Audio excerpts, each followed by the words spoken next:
A huge blast in the Bab al Mandab Strait has set off a fresh scare among Arab states still reeling from the strike on the UAE nuclear plant, prompting emergency security reviews and urgent diplomatic consultations across the Gulf.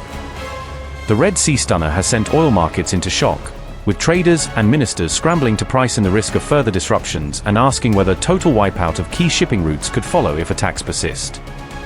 With President Trump issuing public threats and regional tensions rising, analysts are warning that Iran, or its proxies, might now be looking to target another global choke point, a move that would escalate pressure on international trade and energy supplies.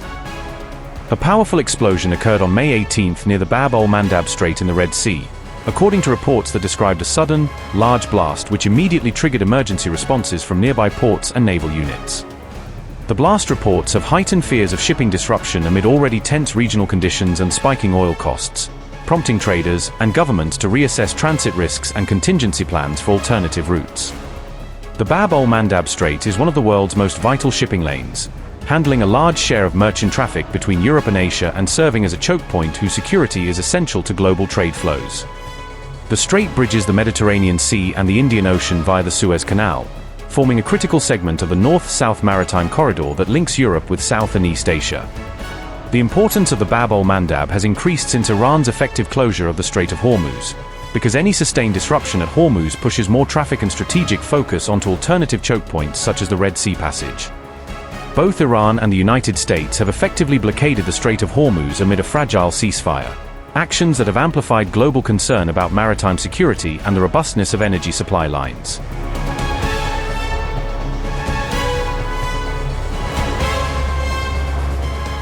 If Iran shuts Hormuz and Bab al Mandab both, the world would face a compounded maritime crisis that could ripple through energy markets and global trade in unprecedented ways. 25% of global oil and gas supplies could be put at immediate risk, as closure of both choke points would sever key sea routes that carry a large share of the world's hydrocarbon shipments. As many as 30% of container shipping routes could be hit, forcing ships to reroute around Africa's Cape of Good Hope and adding significant time and cost to global supply chains. An estimated $10 billion a day in trade could be disrupted, with snarled logistics, delayed deliveries, and soaring freight rates hitting industries and consumers across multiple continents.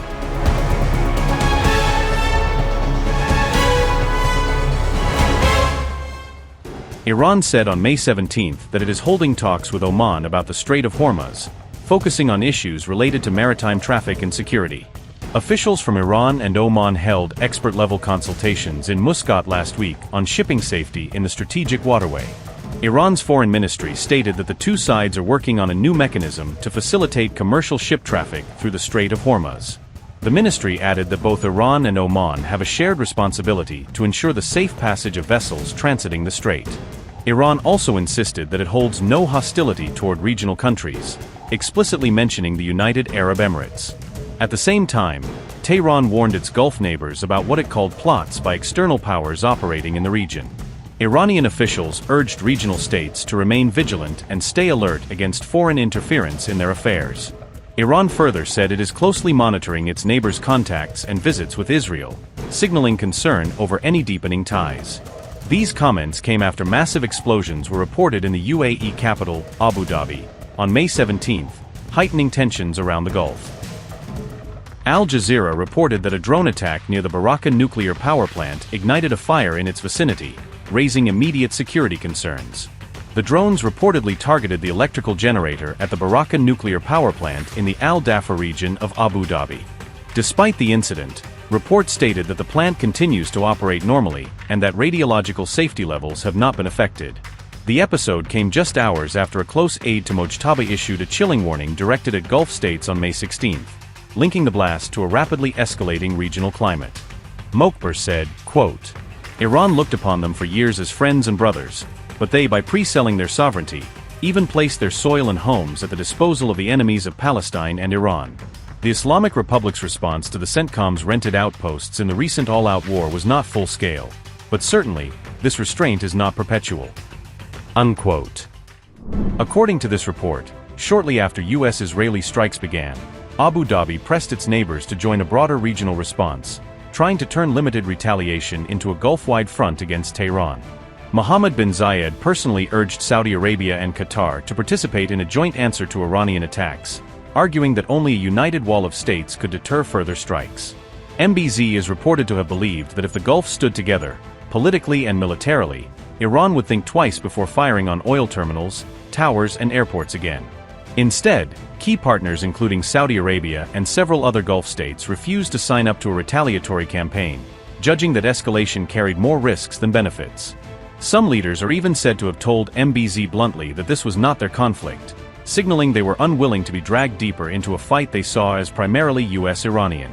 All of this unfolded as Tehran fired nearly 3,000 drones and missiles at targets inside the UAE before the April 8 ceasefire, turning Dubai and Abu Dhabi into frontline cities overnight. Iran's barrages also struck ports, airports, towers and hotels across the wider region, underscoring why some Gulf rulers feared any additional strikes might only invite more destruction at home.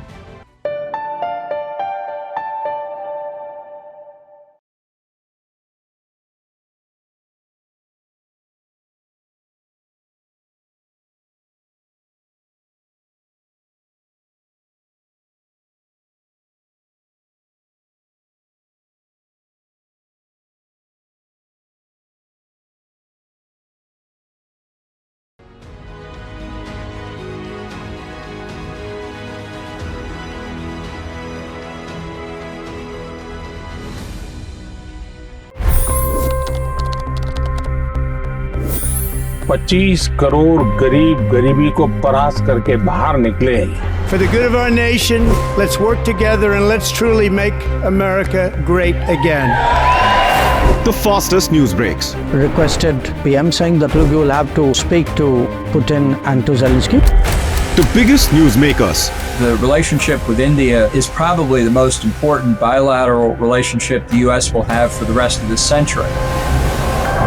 The capital delivered quite an election result today. Expert analysis. The million-dollar question today is how to stop this dance of death. Ground reports. I'm standing at the crossroad of the Kumbh Mela. Behind me are more than 100 entry ghats. Long-form interviews. Exclusionary politics is reflected in Manipur case as well. You don't bother because this is a small state. Deep dive into burning issues. It's often said DRC could be the richest country in the whole world. It's because of what sits underneath. Why exactly did the US topple the Sheikh Hasina government? HT videos. We don't just break news, we break it down.